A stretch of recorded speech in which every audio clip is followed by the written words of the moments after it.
Hey Launch, it's time to talk about imposter syndrome.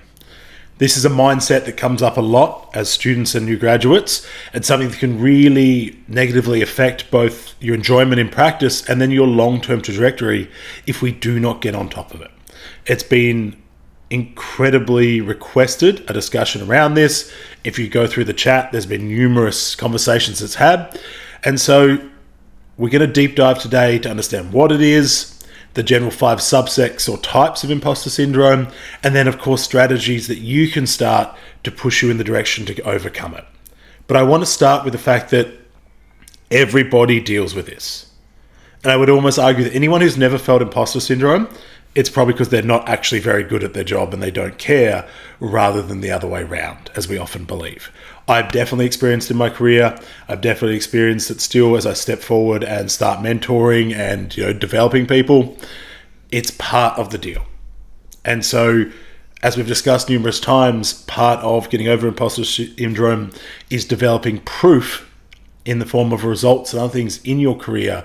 But when you're early on, obviously you only have so much of that. And so it's about trust and understanding and little things that will help keep you moving forward. So I'm really excited to dive in with you today. Let me bring things up, and here we go. So let's talk about imposter syndrome, right? So we're going to go through a bit of a definition to get started, because I think it's important to really define where things are at, because otherwise it's very easy to not understand. But before we do, here's the thing, right? 70% of professionals will go through some form of imposter syndrome within their career, right? 70%. So if you're feeling it, you're in the majority, not the minority, right? It is usually a feeling of this statement here, the I don't belong here. I'm not good enough. I don't know enough. All these things is what sits in our mind. And it's particularly common in high-achieving early career professionals, a la all of you, because you're high achievers, because you've just finished 5 years of degree, you're about to, and you're already motivated to want to do the extra work, and your early career. It's also even worse if you're in an underrepresented group. So obviously, this would tend to include like females, different racial class, things like that, because again, the proof around you from a visual aspect isn't there as much. So again, you can feel even more like an imposter, right or wrong.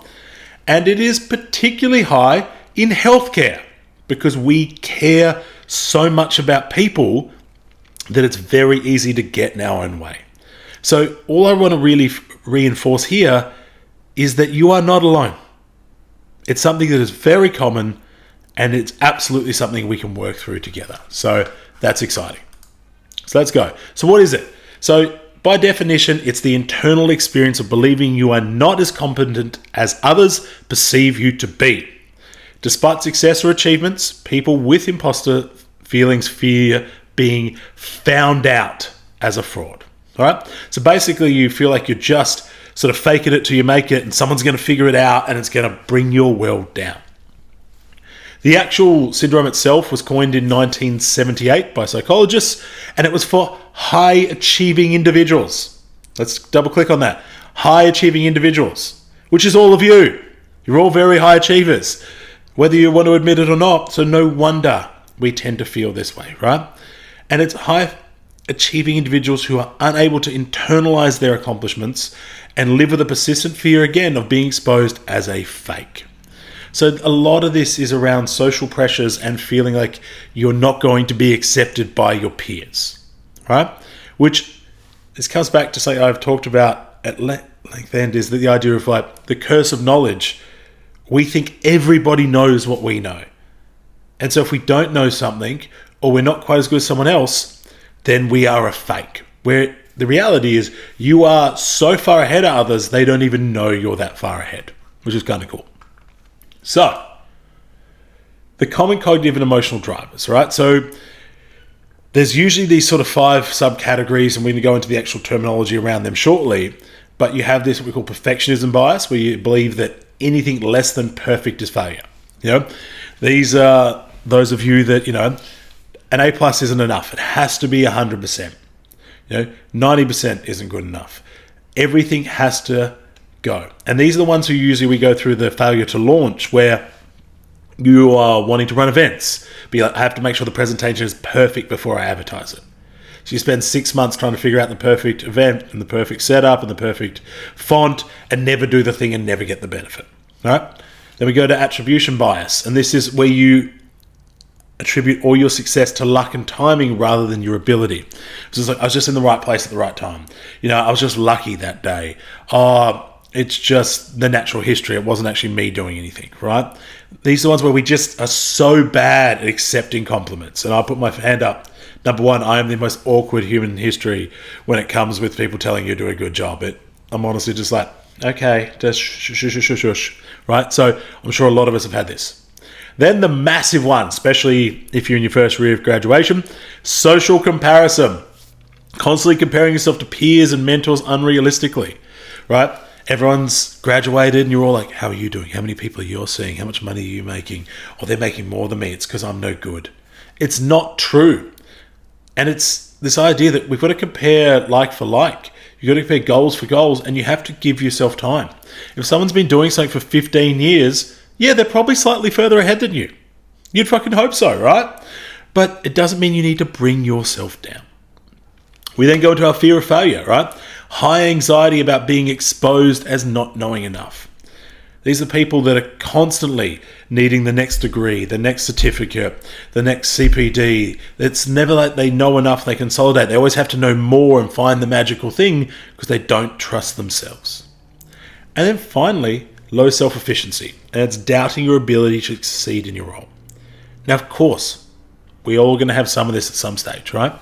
It's a very common thing. But again, like if you graduated, I'm going to move myself down here so we can read things, then you probably know enough to get going and get great results without that much more. So again, these are our big 5, cognitive and emotional drivers: perfectionism, attribution bias, social comparison, fear of failure, low self-efficiency. And I just want you're starting to take a stock take of the voice you're hearing most of, or as we say, usually it's a couple, but the big one that you really know that you could work on. So, as we continue moving through, neurologically, this is what happens with imposter syndrome. I'm going to move myself back up here. Imposter feelings activate similar regions to the brain tied to anxiety and social rejection, right? And this leads to increased cortisol and mental fatigue. This is why people get burnt out. This is why people talk about comparison being the thief of all joy, right? Because we're activating these areas that fire up our anxiety, fire up those feelings of, depression, social isolation, rejection, and then that starts to become a constant loop which feeds it. So again, if you're feeling this, know that it is not abnormal. You're designed to feel that way with these things. We've just got to stop feeling this way, which I know is like telling a depressed person to feel less depressed. There's work we need to do. So don't worry. I'm not just telling you to get over it. All right. So now we understand what it is. We understand how it's going on in the brain. Let's start going deeper, right? So there's 5 general classification types of perfectionism. This was designed by one of the original psychologists. And here we go. So there's the perfectionist, as we talked about before. The superhumans, this is the person who's trying to do everything themselves. Well, it's not supposed to self. They just think that if they work more, they get the results. This is the 15-hour days. Like this is me telling you that I used to do 21-hour days at this, and used to work on Christmas and all these things. It's like if you're not working, you're losing. You get the natural genius. So this comes before where if you're not a natural genius, then it's not good enough. Working hard shouldn't be needed in order to succeed. In fact, you should just be that good. The soloist, so this is the difference between the superhuman, is the one that's like, I only ever do things by myself. And then there's the expert, which is the one that's constantly needs the new CPD, the new technique to feel of value, right? So these are our 5 big types. And so what I want you to do now, if you're watching this, is pause the recording, and you'll notice, we'll pause it after I give you this instruction, you'll notice below there is a link to a quick quiz. It's very simple. It's about 8 to 10 questions, and it's going to give you the most common type for you. You may already think you know, but go do it. It takes 2 minutes, and then come back and we'll continue on from there. All right? I'm assuming you're back. So you now know your primary type. And like we said before, It's often not that there's, only one. We often have a mixture of things going, but we want to deal with the big voice first. So, the perfectionist. This is you if you set unrealistically high goals and beat yourself up for tiny mistakes, right? If you're the person at uni who was like, if I don't get 100% on every exam, I'm a failure. And you get 100, 100, 100, and you get 98, and you're literally crying, right? Whereas there's a person over there getting 51% and just being like, C's get degrees, let's party, right? So I see this so often in my A-type personalities, my high achievers. I have worked with these people. I have been this person at times where you're like, I need to do everything perfect before I actually give it to people, before I set it out in the world.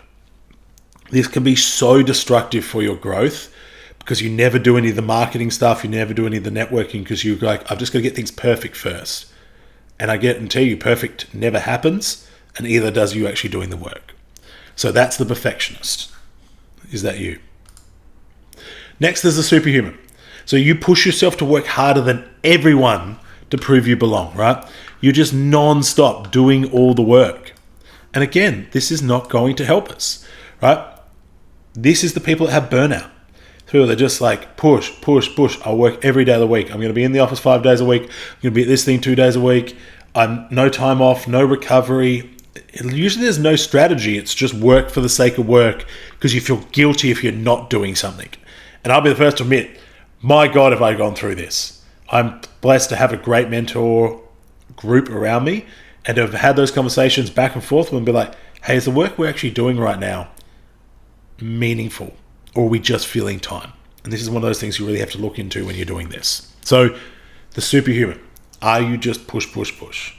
I want to caveat here, sometimes there's times where you do push, but I'm talking about all the time, right? We then go into the natural genius. So this is that idea that if you have to work hard, you're not good enough. It's almost the counterpoint to the superhuman, in that you're just like, well, you should already know. And if I have to go figure it out, then I'm not good enough because I should already know. This is the curse of knowledge, people, we talked about. The belief that, everyone already knows what you know, so you have no value. So again, is this the voice you're hearing? We now go into our soloist. So real easy and common one, especially because a lot of healthcare is siloed into individuals. So this is the soloist. You think asking for help reveals you're not capable. My career has taught me time and time again, admitting when you don't know is the cornerstone to building great relationships with patients, and also probably more importantly, trust. Because they know what you do know and they know what you don't know. And people that I've seen have poor outcomes of people, it's because they're trying to lie or figure things out that aren't within their wheelhouse or they don't ever want to deal with. Because you can have something that you don't know and develop it so you do know, or you can just admit, if someone's like, hey, what's the logical sort of processes of this drug? And you're like, listen, I'm going to be honest with you, don't really know. I can get you some ideas, but you're probably best to speak to your GP, right? You're setting a clear line of what is your wheelhouse and what's not. And that's fine. We then finally have the expert. And I would say that 70% of students and new grads, this is the fear, right? You're constantly seeking more training or certifications to deserve your success. I just want to remind you, you went to university for 5 years, full time. So you have dual degrees, mostly double bachelor's, master's, college setups. It doesn't matter. It's all the same stuff. You probably know enough clinically already. Now, of course, there's some areas we want to learn more on, but you should be seeking those as an interest part to learn more and enjoy it, not because you feel you don't know enough. And that is the crucial thing. If you find you're constantly doing another and another and another, so you end up like this person here with about 40 things behind you, which, hot reminder, almost no patients give a shit about, then this could be you. All right? So now we have our 5, and you should know where you're at. So, like I said, which voice do you hear? Which one is the one that leads the pack? It may be multiple, but make sure you know which is the main one that you're dealing with so we can start to deal with it. So, let's stop this and let's move forward. If you haven't already done the quiz, now's the time. I'm giving you a second chance because some of you just like to click through. If you haven't, now's the time to stop, do the quiz, and come back. So if you're still with me, you've got your result. All right, so let's talk about how we move things forward. So for each of these, we're going to talk about a reframe and then an action. So for the perfectionist, you're going to reframe progress beats perfection. I know it's real simple, but we're going to get out the workbook. We're going to get out the diary. We're going to put the prompt in that says, this is me. I'm moving forward. I don't have to be perfect. And then the actions you take is you celebrate micro wins. Hey, I did this. It wasn't perfect, but we got the result. Or what we call the B+ work challenge. For those who've been through the masterclass with Angus Pike, and I highly recommend you do, he talks about in social media, B+ work.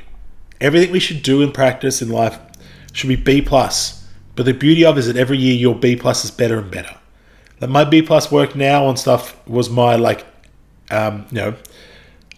would have been an A++++ years ago now, right? And that time, that stuff that I was doing that I thought was great was probably an F now.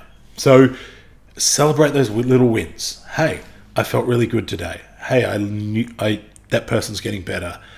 Hey, I said this, and that was a great way to answer that. Hey, I told them I wasn't certain, and I'm going to go find out more. And then just get things out there. Hey, I want to do this presentation. What I'm going to do is get 20 people to it, then I'm going to write it. Right? So it's all about making those little steps and setting up those little wins in your journal, in your diaries, so you can review it and you move forward. Because it's the consistency with all of these things that breeds the result. Just like getting adjusted, done once has little value. Done with consistency and intention delivers huge changes to people's lives. Superhuman. We're going to read for it. Rest is productive. I mean, we all tell patients this all the time, that recovery is the most crucial thing. But if this is you setting up specific rests, you may have to, as I said, set a 3-task daily limit. I remember one of my colleagues talked about having, when their diaries, that there is no more than 4 things in it a day. And that might be kids drop off, work, all right, I've got 2 things left, right? And then you delegate one of those tasks. This can be a really cool thing if it's possible. You're like, all right, I do 3 things. Actually, one of these I don't need to do, so I'm going to see if I can get someone to help me with it. So really, really simple strategies. We then go to the natural genius. Reframe the idea that struggle and not knowing something means I'm learning and getting better, not that I'm useless. So it's such a huge switch, right? We've talked time and time again, like in business, the faster you fail, the faster you learn and get better. And this is such a crucial thing for the natural genius to comprehend. So it's about sharing mistakes. Hey, this week I said this, or I did this. I don't think that was my best option. I think I should have done this. What do you think, right? Oh, I was going to do this talk and I forgot to do this. I'll definitely I need to work on that, right? And it's just that reinforcement. It's very in its own right, sharing the mistakes can be a bit esoteric. And making sure you don't have this confined perfectionist where you're like, my one mistake was that I got 98% this week, because then you're going to sound like a bit of a flog. But again, if you're going to do these things, you have to take them seriously and actually try and lean into those weaknesses. Our soloist, also we're going to reframe the idea that independence includes asking for help. One of the greatest things in the world is being able to have a group that you can ask for help. I mean, the launch is founded on this philosophy that you're better rising with everyone than trying to go it alone. And so our action is each week we're going to ask one person for input or advice. Now, you may already think you know, but it's good to ask because there's other perspectives. That's why when you jump on the Q&A calls live, I will give my opinion, then ask for counter opinions or other ideas, because I learn so much from other people. That's what's evolved me over the years. So this is such an opportunity if you find yourself as the person that's just, I go alone, how far you'll be able to go with people supporting you, you'll be blown away. Our expert, you don't need more info, you need more reps. I'm sure you've all heard me say this. You probably already have enough clinical skills. You just need time and hands on bodies so that you can get results, stack the wins, and be certain. So do something imperfectly before researching more, right? I always talk about the idea that, for a large part of my career, like, we weren't trained in things like needling and stuff like that. So for the majority of my career, I didn't know how to do that. And so I had to figure things out. So now if someone comes in and they have this thing, and I'm like, I don't really have the time to, wouldn't mind doing needling this, but we don't have the time to do that today. Well, I know what I would have done previously where I couldn't do it, so I can lean into those things. So this isn't saying that you do something poorly. It's just saying that you explore other options and see how they go before suddenly deciding you need more. Explore management of a disc injury through traditional adjusting means before you demand a flexion distraction table from your boss or a class 4 laser, right? Whatever it is. So it's about leaning in and trying to get the experience rather than just have the person that has all the theory. Because I know a lot of people with a lot of degrees that are useless clinicians. And at the end of the day, we are chiropractors. We look after people. You have to get good with the people. If you want to be an academic, and I've got nothing wrong with that, then you might need to do some more of this. But first up, you need to get good at doing the thing. So lean into it, even if you think you're not doing it perfectly, and find out truly, rather than having to spend, time, energy, and money on further courses. So it's time to do the work. And for some reason, this slide has come in here and not added the stuff I added, so I'm just going to skip over that slide. Now it's time to do the work. See? Imperfect. And I'm not going to beat myself up about it. So, if you're the perfectionist, I'm sure that just crushed you a little bit, but we're going with it. So it's time to do the work. So as we said, you should already know your type. So you're already like 20% of the way there. We then want to write down that reframed thought. You can use the way I've described it, but put it in your own words. Think about what you tell yourself, and then how would you flip that to make it something more positive. I have to be working or I am not moving forward. Me, recovered, fresh, and excited is the best thing for getting great results and also a long fulfilled career, right? So two different things, but both very important. You're then going to start collecting the evidence. So look for 5 pieces of evidence, right? So if you think you're no good, look for 5 little wins, 5 times that you have delivered something, 5 times that you were able to do something without more research, right? Prove to yourself that this is happening, and I guarantee you the examples are there. Then journal. I think journaling is really important. So have a weekly prompt, especially if you're starting to work through this. You might have a daily prompt, but at the end of each week, you might have a re-prompting to go, we'll work on this perfectionism. What's something I didn't wait till it was perfect this week? What things am I going to launch this week without them needing to be X, right? And then continue with affirmations and anchors, right? Find those little things. Have little post-it notes if you need to. Bring people in to support you. Have those little moments that bring you forward and you go past this. And I guarantee you will, and you'll get great results. I'm going to leave with one last little story about affirmations and then allow you to do the work. There's a fantastic story about a guy in the UK who lost over 100 kilos body weight. And it was through a kind of weird affirmations process. His best friend started one day at 7 a.m. on every day, sent him basically it was a message being like, good morning, you fat fuck. Which sounds really bullying and harsh, but for this person and friend, it was the best thing that ever happened. That friend sent that message every day. I think it was almost 2 years. And every day that person got out of bed and got to work. 2 years later, 100 kilos lighter, happier, healthier. And although people get real sensitive about it, thanks his friend every day for helping prove to him that he could do these things and prove he's not that person. So, if you all need me to send you a message every day that says, stop being a perfectionist, you shit, and stuff like that, I'm here to help. But I think you've got people around you and kind of ways to do it. But know that you have a whole team of people behind you in the launch, not just me. You have all your friends and colleagues that are here to prove to you that you know what you're doing and you know how to get great results. So, it's time to do the work. Set it up, get it done, and ask for help where you need it. And let's match imposter syndrome together.